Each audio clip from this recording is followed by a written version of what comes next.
Hi guys! Magandang umaga! Welcome back po dito sa Gandara Asaya Channel for Showbiz Update. Andito na naman nga po akong muli nagbabalik. Ang nagmamaganda ninyo kachismosang Kim Pao, wala na nga pong iba. Ang lokareta si Gandara Asaya upang magatid sa inyo ng latest update and fresh happenings patungkol kina Kim Chiu and Paula Avellino. And para nga po sa umagang ito, ang tatalakayin naman natin at pag-uusapan ay patungkol nga po dito sa basbas ni Direk Loren sa Kim Pao, mga ka-KP. At syempre, tungkol sa couple tattoo nila Kim and Paolo. Pero bago po ang lahat ng iyan, sa mga hindi pa nakaka-subscribe sa ating channel, maaari lamang napindutin po ninyo ang subscribe button at notification bell na nariyan po sa baba upang kayo po ay maging updated at ma-notify tuwing may bago po tayong chika at balita hinggil sa Kim Pao. Basta mga balita na may kinalaman po kina Kim Chiu and Paula Avellino, sagot na po natin yan. And nice din po pala natin magpasalamat sa ating mga taga-subaybay at subscribers po na walang sawang nakatutok sa araw-araw sa atin pong mga balita. And bilang pasasalamat, ilang comments po na pili natin basahin ngayong umagang ito para bigyan na rin po ng tinig ang mga reaksyon, opinion at saloobin ng mga fans sa kanilang dalawa. So narito nga po ang first commentary natin para sa umagang ito, si ZMY. Shout out ZMY and magandarang umaga sa iyo. Sabi niya, nandyan ako sa Anaheim. Ang saya-saya namin. May humabol pa na bumili ng tiket. Sigawan kami lalo na nang lumabas ang Kim Pao. Galing kami sa iba't ibang states.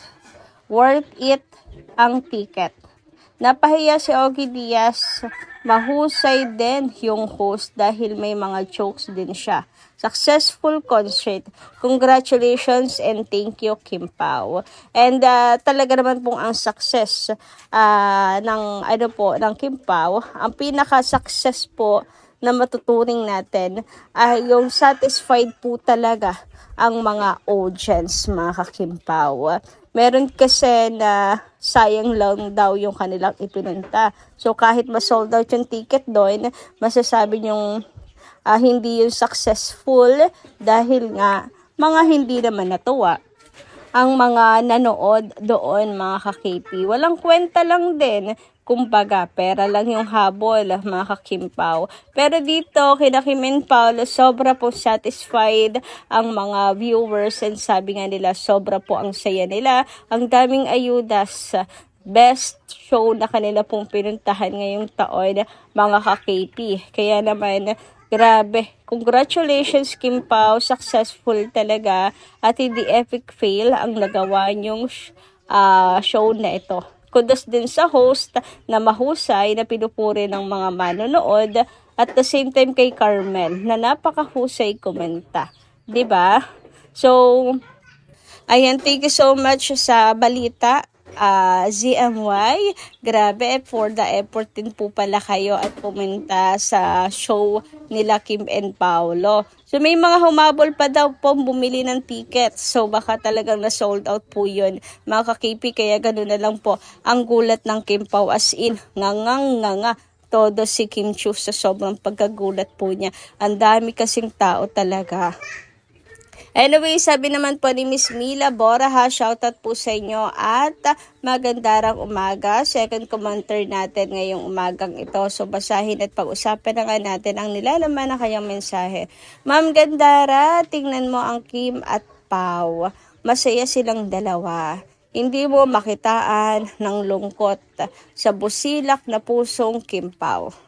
Kasi sinalubong sila ng mga fan na masaya ang buong bansa sa Kim Pao na para napakaraming tao sa events sa Kim Pao.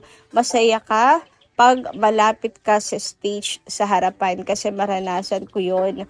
Naranasan ko na yan na makita ang Kim Pao sa harap ng stage. Masaya ang fans pag uwi sa bahay. Nakangiti ang fans. Solid. Thanks you.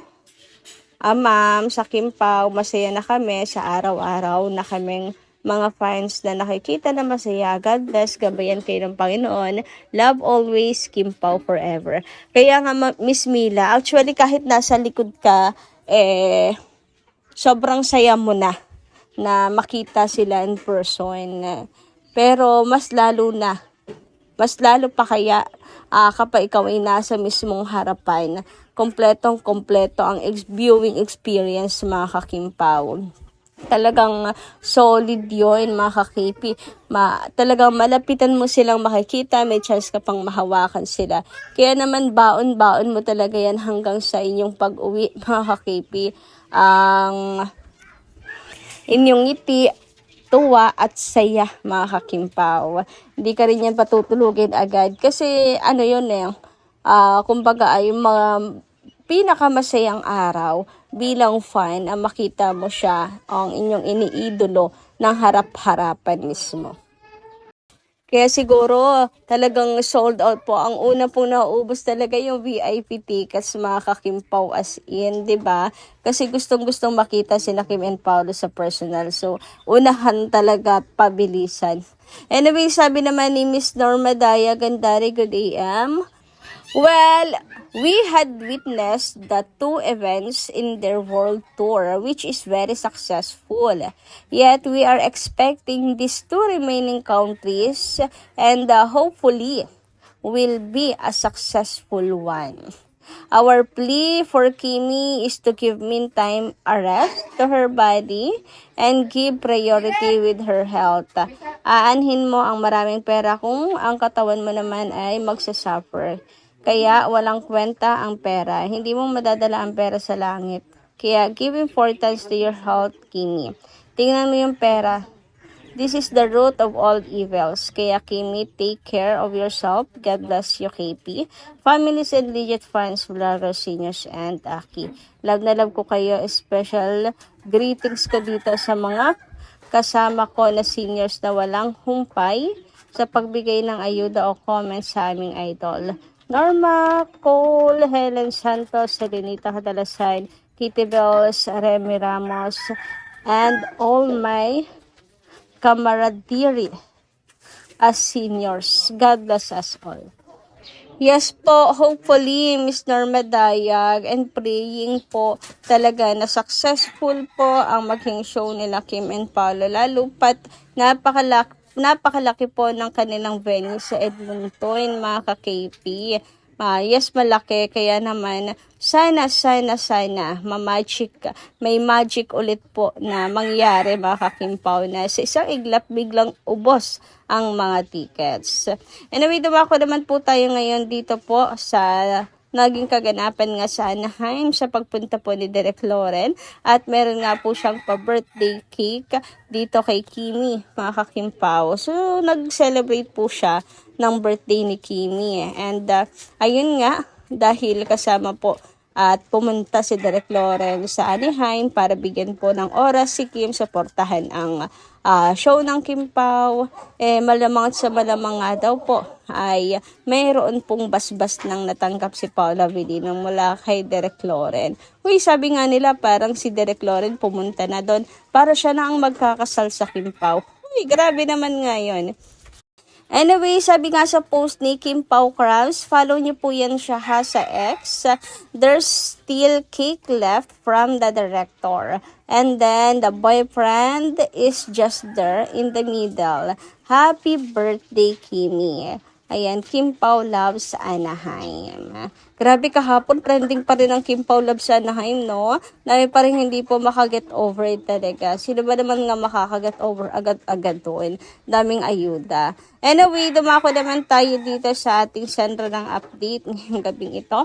At pag-usapan nga tungkol dito sa couple tattoo nila Kim and Paolo na napansin po ng mga fans. Ayan nga mga ka-Kim Pao. Makikita nyo dito, para pang couple tattoo. Etong nasa mga daliri nila Kim and Paolo. Sabi po ay sa Birmingham daw po yan. At mga taga Birmingham lang po ang makakalam. Pero nang ibig sabihin talaga niyan, mga ka-KP. Pero yung kay Kimi, di ko alam. Ayoko mambasag na trip. Pero parang hindi siya tattoo. Parang nakuha niya sa pagka-injured, mga ka-KP. Pero kung tattoo nga yan, at tagpatato si Kim, couple sila ni Paula Avellino. Di maganda. Ibig sabihin, nagsusumigaw na talaga ang relasyon nila Kim and Paolo. So nakita po natin to sa TikTok mga kakimpaw, and makikita nyo nga dyan na talagang halos same po silang dalawa ni Paolo Avellino. Yung kay Paolo talagang tattoo po siya mga ka-KP eh. Pero, ayan nga, couple tattoo nga kaya yan nila Kim and Paolo. Ano pong masasabi niya dito mga Kimpaw? Comment nyo nga lang po dyan sa baba. Anyway, sabi naman dito, so ito po yung nag-post ng tattoos ng Kimpaw sa TikTok. Yung mga nagpunta lang sa Birmingham ang may alam di ba? Paolo Avellino and Kim Chiu. So nag-ano kaya nga sila, nagpaiwan ng bakas mga kakimpaw at nagpatato sa Birmingham. Ayan. Sana nga mga kipi meron silang couple tattoo. Sabi naman dito, ang alam ko, yung kay Kim ay dahil doon sa nasugatan siya noong April 6 sa prod niya sa Showtime. Yan, may mark pa na natira. Yung kay Pao, di alam. Tattoo talaga yung kay Paolo Avellino, mga kakimpaw. So, ayan, tinginin niyo guys, paltos lang pa talaga yan ni Kim o talagang tattoo? So, yun lang po muna ating update. Maraming salamat po sa inyong pakikiligan. Kita kasi po muli sa mga susunod pa natin chika. Maraming salamat at ingat po kayo palagi.